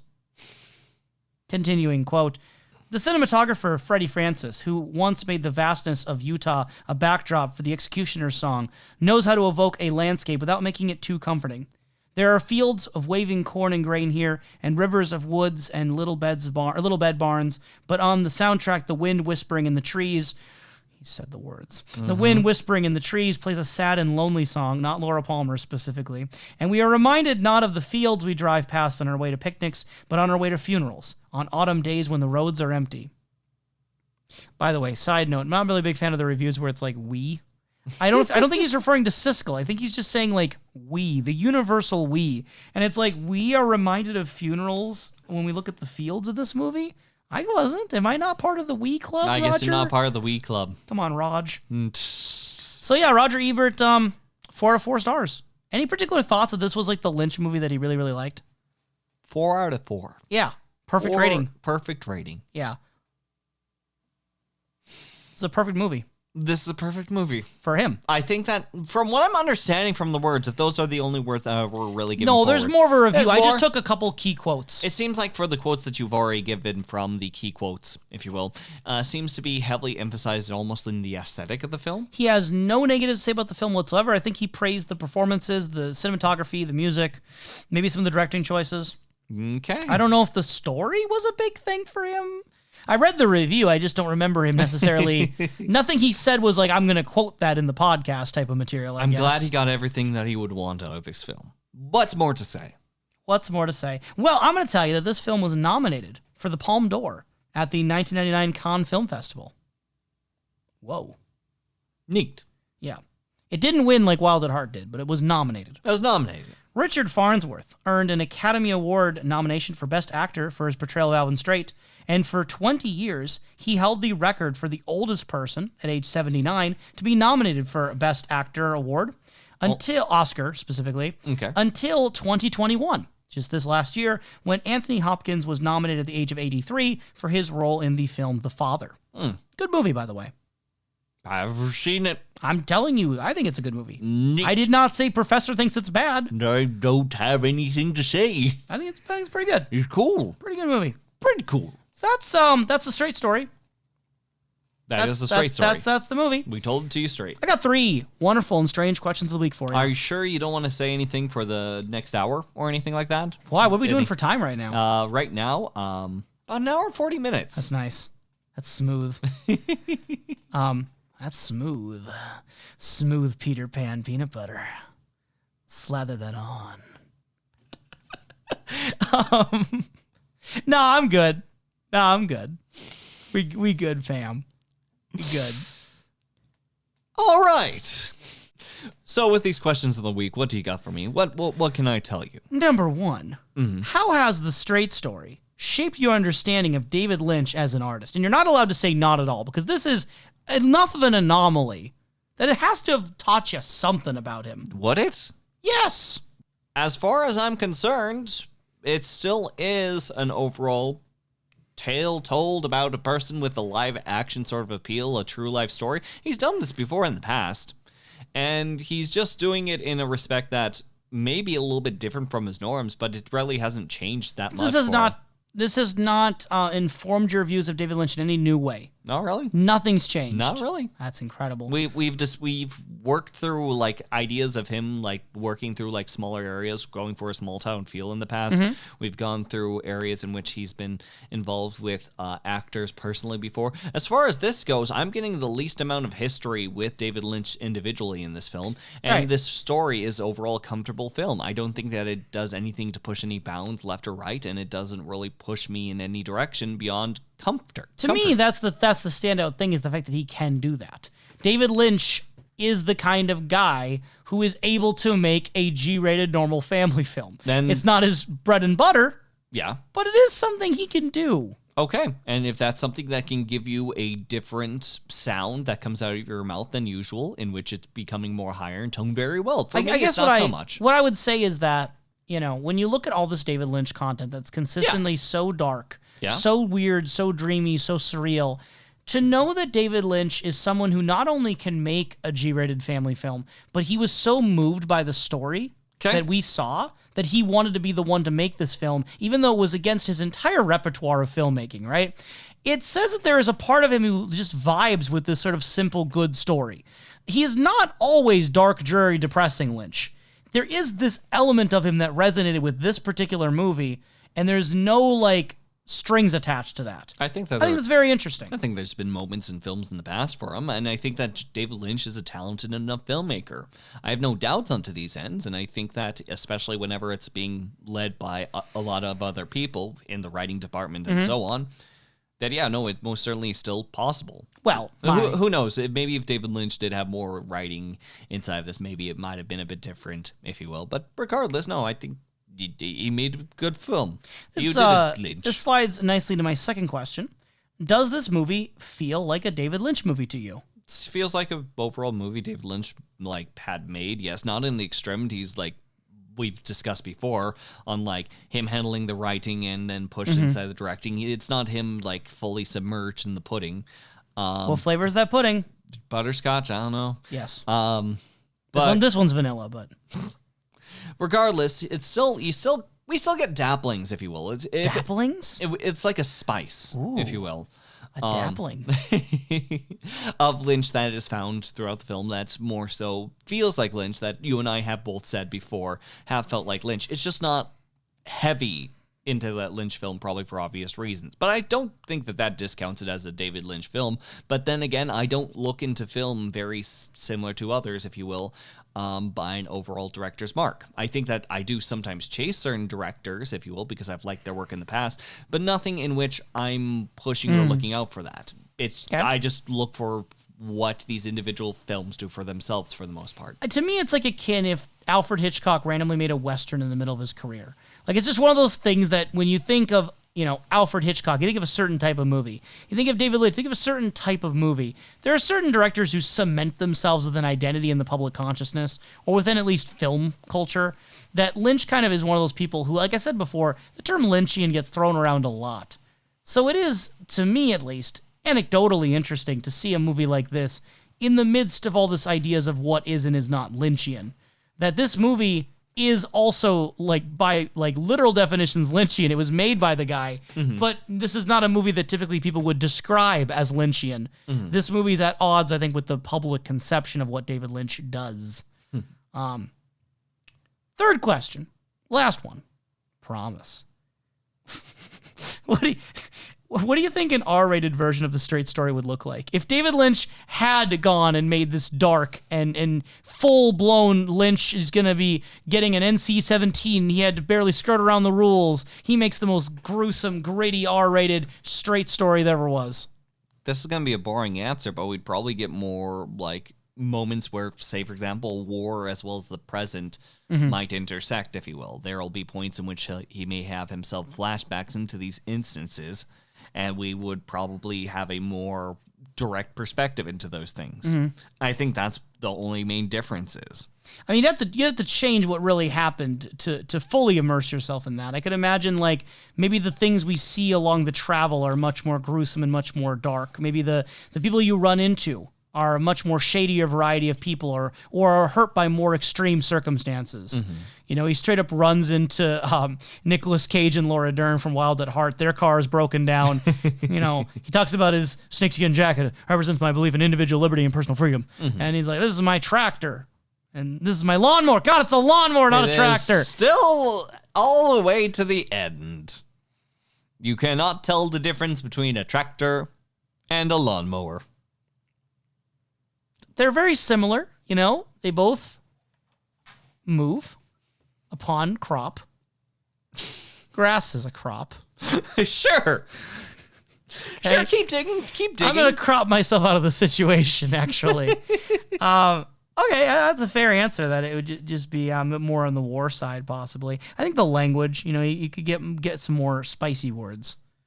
You might lose certain actors by that You might language. lose the main actor, yeah. Yeah. And obviously, I don't think it would be worth it. I don't think this movie should be grittier. I'm not thinking that. Yeah. I think the movie is what it sets out to be, what Lynch sets out for it to be. I don't know if you could necessarily change it and make it too much better while still being the same kind of thing. You know? I know. Professor, do you have any strange questions for me? Not really. I go through the work here of, doing our extensive research, and I make these questions, and I do all these things, and what do I get in return, Professor? You get a copy to borrow of the Access Guide to Twin Peaks, in which that is what we'll be covering next time Whoa. on the Wonderful and Strange Twin Whoa. Peaks Logcast. That's all you get. Nothing else. You're in this for the long haul. You're not going to be... If neither of us are going to get rewards, it's going to stay that way.